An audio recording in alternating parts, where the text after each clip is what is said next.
Hi, my name is Anadel De Velos and I will be performing sterile wound dressing. Okay. Hi, Mr. Kent. Good morning. My name is Anadel. I will be your nurse for today. And there is a doctor's order which when I check your file that we need to do a change of dressing in you today. So first, can you state your full name and your date of birth for me? Okay, thank you so much. Let me verify your information by checking your wristband. Okay, thank you so much already. So, Mr. Kent, first of all, allow me to do my hand washing to prevent the spread of infection while doing the procedure, okay? Okay, and also close this curtain to maintain privacy while doing the procedure. Okay, thank you so much, Mr. Kent. So, Mr. Kent, I just want to ask, how are you today? Okay, good. Do you feel any pain? Okay. So, can you rate me your pain like from 0, no pain, and 10 being the worst pain? Oh, 3 to 4. Oh, it's okay, Mr. Kent. So, did you take any pain medication? Oh, you take Tylenol like 2 hours ago. Okay. So, do you have any allergies? Okay, you don't have. So, thank you, Mr. Kent. Mr. Kent, allow me, before doing the dressing, to position you in a comfortable position so that it's much easy for the both of us. Okay, we will not any harm each other while doing the procedure. Okay, and then also for my body mechanics.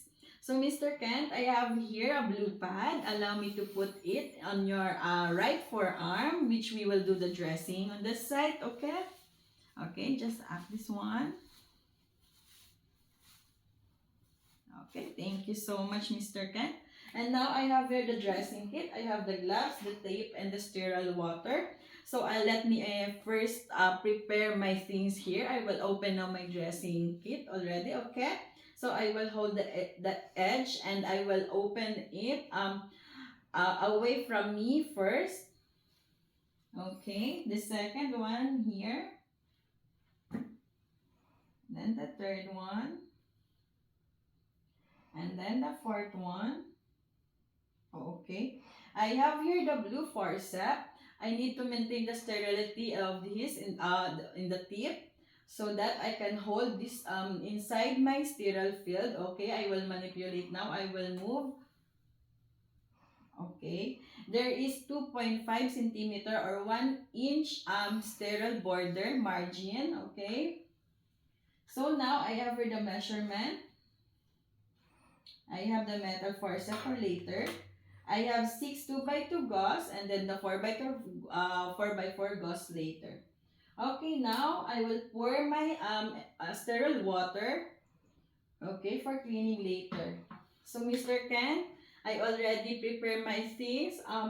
Since I do also my hand washing before, so I can now wear my gloves. We will check. We will take out now your old dressing.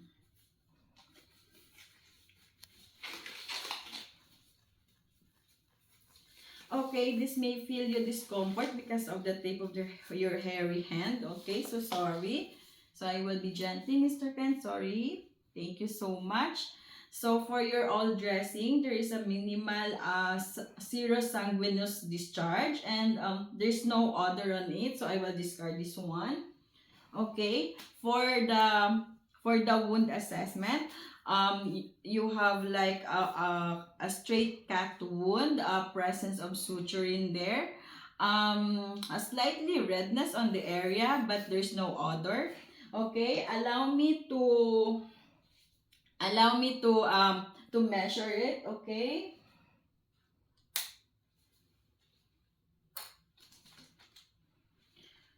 Okay.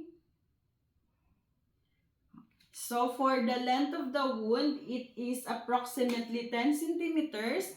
The location of the wound is in the right medial forearm.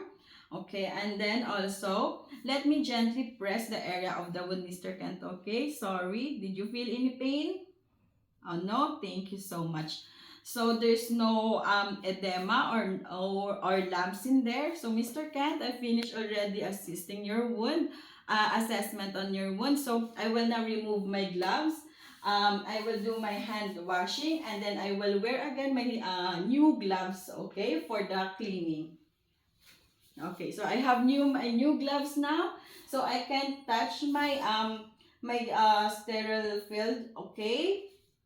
So I will use now the 2 by 2 with which is with sterile water, and then I will start cleaning far away the side which is far from me of the wound, okay? So from top to bottom, like swoosh, and then discard.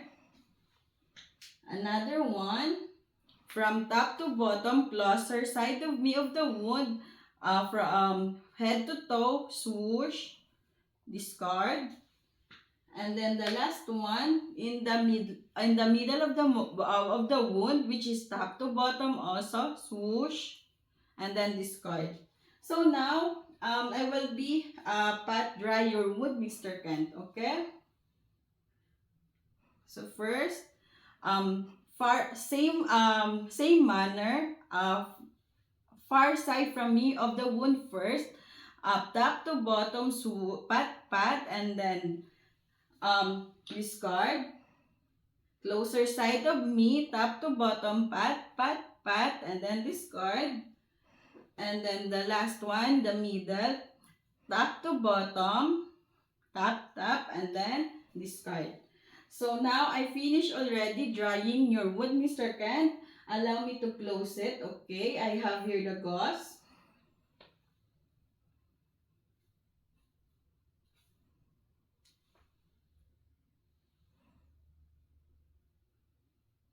Okay, and then I have here the tape.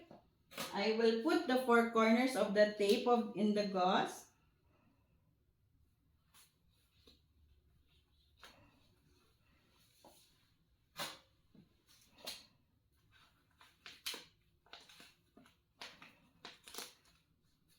And then another one, and then another one, and then the 5th tape, I will put it here. I will put my initial.